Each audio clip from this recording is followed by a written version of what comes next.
अगर आप ये रीडिंग देख रहे हैं तो ये आपके लव रिलेटेड रीडिंग है। मैं देखूंगा कि आपके लव लाइफ में अभी क्या पोटेंशियल है, क्या चैलेंजेस आपको फेस करना है और किस तरीके से आप अपने डिज़ायर्ड गोल को अचीव कर सकते हो। ये सबके लिए एप्लीकेबल है। लास्टली, मैं प्राइवेट रीडिंग नहीं करता हूँ, चाहे आप किसी भी धर्म के अंदर क्यों ना हो, आप ये रीडिंग को देख सकते हो। ओके, दरअसल मैं गाइडेंस के वीडियो अपलोड करता हूँ end of course love reading करता हूँ, बट अब थोड़ा थोड़ा नए वेरिएशंस लेके आ रहा हूँ। तो प्लीज़ आप लोग एंड तक वीडियो को देखिएगा और कोई भी सजेशंस हो तो आप कमेंट सेक्शंस में ज़रूर बोल दीजिए। Let's see. तो इस टाइम पे यूनिवर्स आपकी लव लाइफ को लेके क्या कह रहे हैं, क्या पोटेंशियल दिख रहा है इस टाइम पे, ये सबके लिए एप्लीकेबल है। मैरिड पर्सन हो अगर आप, सिंगल हो अगर आप, या फिर नो कांटेक्ट में हो, आप देख सकते हो इस रीडिंग को। ओके, सबके लिए टाइमलेस है, कलेक्टिव है। तो क्या पोटेंशियल है लव लाइफ के लिए आप द फुल। मुझे ऐसा लगता है कि आप कुछ नए जर्नी स्टार्ट किए हो या फिर एक छलांग लगाने वाले हो। कहीं ना मुझे ऐसा लग रहा है कि आप में से बहुत सारे लोग कुछ नए डिसीजंस लोगे या फिर कुछ नए डिसीजंस ले रहे हो। ऐसा मुझे लग रहा है कि आप पॉजिटिव होके अपने माइंडसेट को दोबारा फिक्स कर रहे हो। मुझे ऐसा लग रहा था कि आप बहुत नेगेटिव हो गए थे। मुझे ऐसा लग रहा था कि आपको ऐसा फील हो रहा था कि अब कुछ नहीं हो सकता है, आप अब सब कुछ बिखर गया। बट आई थिंक उस माइंडसेट से एकदम पॉजिटिव होके ईश्वर को याद करते हुए, माँ काली के ऊपर भरोसा करते हुए आप एक मेजर डिसीजंस लिए हो या फिर डिसीजंस लेने के बारे में सोच रहे हो। I think the full card means कि आपको पता नहीं कि क्या होगा, बट काइंड ऑफ यकीन है कि सब कुछ ठीक हो सकता है। The full card also means कि कहीं ना कहीं आप छलांग तो लगा रहे हो, बट यूनिवर्स के ऊपर आपको भरोसा है, आपको अपने मैजिक के ऊपर भरोसा है। सो इस टाइम पे यूनिवर्स आपको कह रहे हैं कि कुछ न्यू बिगिनिंग करना है। अब ना बोलने से न्यू बिगिनिंग कैसे हो सकता है, क्योंकि the most important part of new beginning is के चेंजिंग आवर पास्ट हैबिट। तो ऐसा हो सकता है कि आप अपने लव लैंग्वेज को चेंज किए हो, बिहेवियरल पैटर्न में चेंज लेके आ रहे हो या फिर ले आने के बारे में सोच रहे हो। कहीं ना मुझे ये भी लग रहा है कि थेरेपिस्ट के पास जाने के लिए आप सोच रहे हो, किसी के साथ डिस्कस करके चीज़ों को सॉल्व करने के लिए सोच रहे हो। बट द फुल मीन्स यहाँ पे साफ बात है कि आप बैठने नहीं वाले हो, अब कुछ करने वाले हो। या तो आप इनर वर्क करके चीज़ों को सॉल्व करेंगे, या फिर आप किसी के साथ न्यू बिगिनिंग में जाओगे, या फिर आप मूविंग ऑन कर रहे हो, like you are moving on towards a new directions. हो सकता है कि आप अपने करियर के ऊपर ज़्यादा ध्यान दोगे, या फिर मुझे ऐसा लगता है कि एक पर्सन को आप चुनोगे। जो भी है, इस टाइम पे आपके लिए एकदम एक नए पढ़ाव आ रहा है। आई फील कि ये एक ऐसे फेज है जहाँ पे आपको पहले से पता तो नहीं चलेगा कि क्या होने वाला है एग्जैक्टली, बट जैसे जैसे आप आगे बढ़ते जाएंगे यूनिवर्स आपको सरप्राइज करते रहेंगे। काइंड ऑफ आप प्रिपेयर हो रहे हो लव सरप्राइजेस के लिए। ना मैं शुगर कोट करके तो नहीं बोलूँगा कि नहीं सब कुछ एकदम चुटकी में से सब सही हो जाएगा, नो, क्योंकि आप बहुत मेहनत करते हो। एवरी डे आपको इमोशनल चैलेंजेस को फेस करना पड़ता है। अब बहुत कष्ट करके स्ट्रांग बने हो और इतना आसानी से आप अपने माइंड सेट को वीक नहीं बनाओगे। ऑफ कोर्स एक्सपेक्टेशंस है, बट कहीं ना कहीं भरोसा बिल्ड किए हो, ट्रस्ट बिल्ड किए हो, उम्मीद लगा के बैठे हो कि हाँ सब कुछ ठीक हो सकता है। यस, यहाँ पे यूनिवर्स वैसे ही साइन दे रहे हैं ना। ये सब पोटेंशियल है कि हाँ कुछ अच्छा होगा, हाँ मदद मिल सकता है, हाँ क्लैरिटी मिल सकता है, न्यू बिगिनिंग हो सकता है। बट अभी भी क्या चैलेंजेस आपको फेस करना है ये भी मैं देखूंगा। क्या चैलेंजेस फेस करना है इस टाइम पे। नाउ यहाँ पे है द एम्प्रेस। नाउ यहाँ पे this is the core issue, respect, creativity, self esteem, distractions. कहीं ना कहीं मुझे ऐसा लगता है कि आप जिस तरीके से इमोशनली साउंडेड हो, स्पिरिचुअली साउंडेड हो, आपके ये क्रिएटिविटी को आपके पर्सन रिस्पेक्ट नहीं किए हैं, या फिर कहीं ना कहीं आपको ऐसा लगा है कि आपको वैल्यू नहीं दिया गया है। कहीं ना कहीं आपको ऐसा लगा है आपको टेकन फॉर ग्रांटेड लिया गया है। नाउ द प्रॉब्लम इज कि इस टाइम पे आप अपना बात नहीं कह पा रहे हो। कहीं ना कहीं आप अपने स्ट्रेंथ के ऊपर भरोसा नहीं कर पा रहे हो। कहीं ना कहीं जो खूबसूरत पल को आप सोचते हो उसको मटेरियलाइज नहीं कर पा रहे हो। सो यस, आप सेल्फ डाउट बहुत ज़्यादा कर रहे हो। यस, आपको अपने रिलेशनशिप के ऊपर भरोसा ज़्यादा नहीं है। यस, आपको डर लगता है कि कहीं कुछ अनर्थ ना हो जाए, अब लोग बदल ना जाए, लोग चीट ना करें। क्योंकि कहीं ना कहीं मुझे ऐसा लगता है कि इस टाइम पे जिस तरीके से आपको मैनिफेस्ट करनी चाहिए, जिस तरीके से अपनी इंट्यूशंस के ऊपर भरोसा करनी चाहिए, जिस तरीके से आपको निडर रह के हाई सेल्फ एस्टीम के साथ न्यू बिगिनिंग के बारे में, न्यू क्रिएटिव आइडियाज़ के बारे में फोकस करनी चाहिए, वो नहीं हो पा रहे। और इसका एक वजह है कि इंडिपेंडेंट आप नहीं हो सकता है फाइनेंशियली आप डिपेंडेंट हो सकता है आपके जो कंडीशनिंग है वो कुछ ऐसे ही है कि आपको फ्रीडम नहीं मिला है, या फिर आपका सहमत है, मतलब आप सहमत हो कुछ चीज़ों में या नहीं, ये नहीं पूछा गया है, या फिर कहीं ना कहीं आपको कंट्रोल पहले से ही किया जा रहा है। आई फील कि जो ग्रोथ का तलाश आपका है वो नहीं मिल रहा है, जो जो सपोर्ट आप मांग रहे हो अपने फैमिली से वो आपको नहीं मिल रहा है। तो कहीं ना कहीं आपको ऐसा लग रहा है कि आपका दिल नहीं है फिर भी आपको करना पड़ रहा है। आई थिंक आप पुश कर रहे हो खुद को, बट आपको भी पता है कि कुछ चीज़ को आपको मानना पड़ रहा है बिकॉज आपके पास कोई और ऑप्शंस नहीं है। काइंड ऑफ ऐसे ही सिचुएशंस है। लेट्स सी इस सिचुएशंस को कैसे आप हैंडल कर सकते हो। इस टाइम पे यूनिवर्स इस सिचुएशंस को हैंडल करने के लिए आपको क्या कह रहे हैं। Okay, the card is strength. This is it. आपको एक चीज समझना है कि इस सिचुएशंस में भले आपको लोग उल्टा सीधा कुछ कह रहे हैं, या फिर आपको जज कर रहे हैं, या फिर आपको प्रोवोक कर रहे हैं, प्लीज आप उन सभी नेगेटिव लोगों के प्रोवोकेशंस पे मत आइए। काइंड ऑफ इस टाइम पे यूनिवर्स आपको कह रहे हैं कि अगर आप अपने भक्ति के साथ ग्राउंडेड रहेंगे, आप अपने इंटरनल स्ट्रेंथ के ऊपर फोकस करेंगे, अगर आप फेयर डिसीशंस लेंगे, अगर आप खुद को स्ट्रॉन्ग रखेंगे, अगर आप बाहर वालों के जजमेंट्स के बारे में नहीं सोचेंगे, अगर आप अपने धर्म को पालन करेंगे, अगर आप स्ट्रॉन्ग बनेंगे अंदर से, तो काइंड ऑफ यहाँ पे आपको ये न्यू बिगिनिंग मिल सकता है। मुझे ऐसा लगता है कि कोई आपका पेशेंस का टेस्ट ले रहे हैं, या फिर कोई चाहते हैं कि आप बहुत जल्दी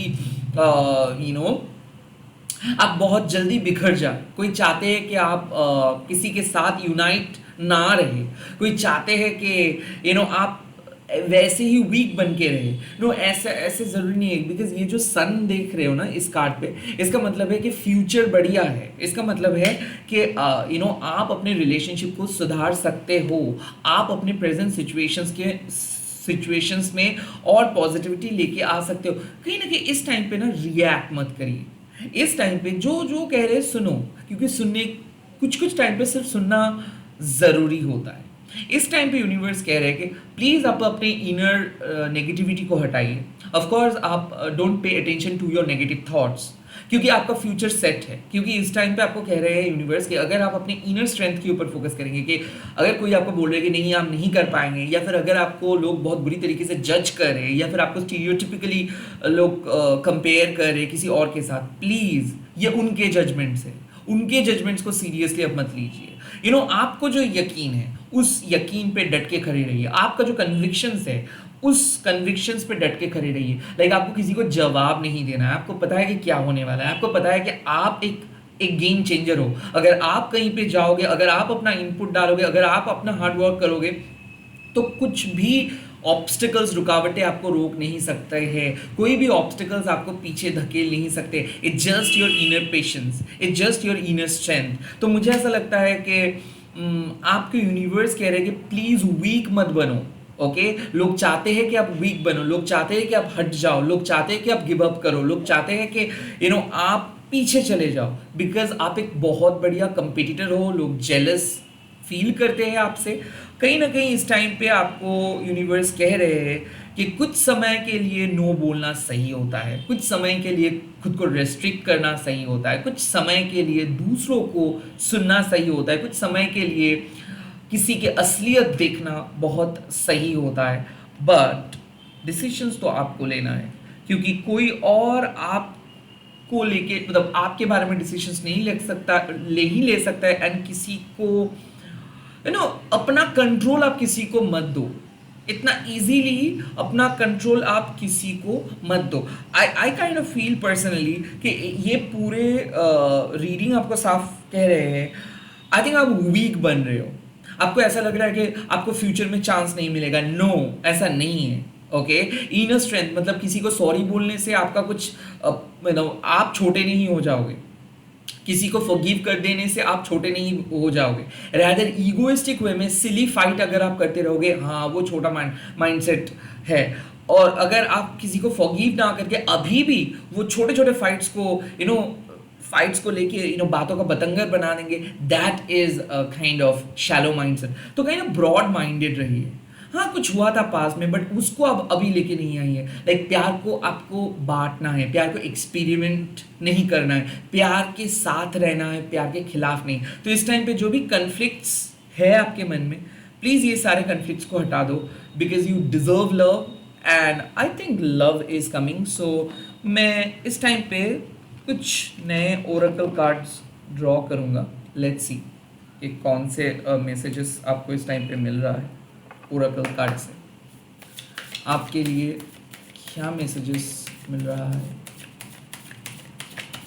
the first card you have got, yes, take yourself on a date. इसका मतलब है कि खुद के साथ समय बिताइए, जो आपको अच्छा लगता है वो काम करिए, या फिर जिसके साथ आपको बात करना अच्छा लगता है करिए ना। कुछ दोस्त ऐसे होते हैं ना जो बहुत ज़्यादा मोरल पुलिसिंग करते हैं कि नहीं ये करने से ना तुम बहुत ज़्यादा वीक दिखोगे, ये करने से ना तुम बहुत ज़्यादा स्टीरियोटिपिकल दिखोगे, ये मत करो वो मत करो। नो, कई कभार खुद को एक मौका देना चाहिए। जो अपना दिल कह रहे वो करने का, तो काइंड ऑफ खुद को मौका दीजिए। खुद को रोकिए मत। कहीं पे जाना चाहते हो, किसके साथ बात करना चाहते हो तो प्लीज़ करिए, बट ये अपने दिल को सुन के करिए, किसी और को सुन के नहीं। See universe, we all are just stardust. तो आप शायद ऐसा हो सकता है कि आप सोच रहे हो कि लाइक कोई पर्सन बहुत खुश है और आप पहले ही जज कर रहे हो कि नहीं आप डिजर्व नहीं करते हो लव का, प्यार आपके लिए नहीं है, शायद आपको कभी प्यार नहीं मिलेगा। नो, यू नेवर नो कि कब प्यार आ सकता है। तो कहीं ना be grateful, be open to the new opportunities, यही यूनिवर्स कह रहे हैं। And yes, make the change, definitely make the change. Kind of आपको बदलना है। नाउ ये कोई बाहर के चेंजेस का बात मैं नहीं करता हूँ और मैं नहीं कर रहा हूँ यहाँ पे। इंटरनल चेंज, लाइक आप सौम्या भी बन सकते हो, रुद्र भी बन सकते हो, आपके अंदर वो पोटेंशियल है। बट इस टाइम पे ज़रा दिल को पूछिए कि अपना दिल क्या करना चाहते हैं। वेल, कई कबार हम लोग मोरल पुलिसिंग करते हैं कि नहीं ये हमारे लिए सही नहीं है, ये हमारे लिए गलत है। तो ये सब मत करो, जस्ट बच्चों की तरह अपने दिल से पूछो। और अगर आपका दिल करने के लिए कुछ कह रहे हैं, स्पेशली अपनी लव लाइफ को इम्प्रूव करने के लिए या फिर इमोशनल बैगेजेस को हटाने के लिए, प्लीज़ वही चीज़ करिए, बट कुछ तो करिए। कहीं ना कहीं मूव ऑन अगर आप करना चाहते हो बट नहीं कर पा रहे हो बिकॉज आप डर रहे हो, तो प्लीज़ दोबारा सोचिए कि क्यों ये डर आ रहा है। सेकेंडली, अगर आपको सभी लोग पुश करें कुछ काम को करने के लिए और अगर आपका दिल नहीं लग रहा है, तो प्लीज़ खुद को पूछिए कि क्यों दिल नहीं लग रहा है, क्यों डर लग रहा है, क्यों आप सेटिस्फाइड नहीं हो, और किस तरीके से आप खुद को चेंज कर सकते हो और क्या क्या चेंज आप खुद के अंदर लेके आ सकते हो या फिर इस सिचुएशंस के अंदर लेके आ सकते हो। नाउ मैं एक ही चीज़ बोलूँगा कि दूसरे लोगों के एक्शंस देख के कोई फ़ायदा नहीं है इस टाइम पे। प्लीज़ अपने अंदर फोकस करो, क्योंकि आप अगर चेंजेस को लेके आओगे तो वो विजिबल होगा और आपको देखते हुए सामने वाले पर्सन भी चेंज होंगे। So don't try to change the other people perceptions, or don't try to even change the other person. Even don't wait for the other person to come or other person to change yourself, change your thought, and also change your life by changing your thoughts. इस time पे खुद को रोक के रखिए, stand your ground, खुद के साथ रहिए। और कई कबार कुछ बाजी को जीतने के लिए कुछ छोटे मोटे बाजी हारना पड़ता है। तो बड़े पिक्चर्स के ओर देखिए, प्यार को जिताने के लिए अपनी ईगो से थोड़ा सा हारिए। कहीं ना मुझे ऐसा लगता है कि सॉरी बोल के बात ख़त्म हो सकता है। इट्स नॉट दैट कि आपको एक वॉल क्रिएट करके चलना है। Now it's all up to you, आप जो भी करेंगे यूनिवर्स आपका साथ देगा, बट काइंड ऑफ एक सिग्निफिकेंट चेंजेस की ज़रूरत है और आपको भी पता है, बट वो चेंज आप शायद नहीं कर पा रहे हो बिकॉज कहीं ना कहीं आप डर रहे हो। प्लीज़ मत डरो, आपके अंदर वो स्ट्रेंथ है, आप आसानी से चेंजेस लेके आ सकते हो अपनी लाइफ में। इसी के साथ इस रीडिंग को खत्म कर रहा हूँ। अगर ये रीडिंग अच्छा लगा है तो प्लीज़ कमेंट सेक्शन पे बोल दीजिएगा। शिव शक्ति आशीर्वाद दीजिए मेरे प्यार को। बाय बाय, टेक केयर, जय माता दी।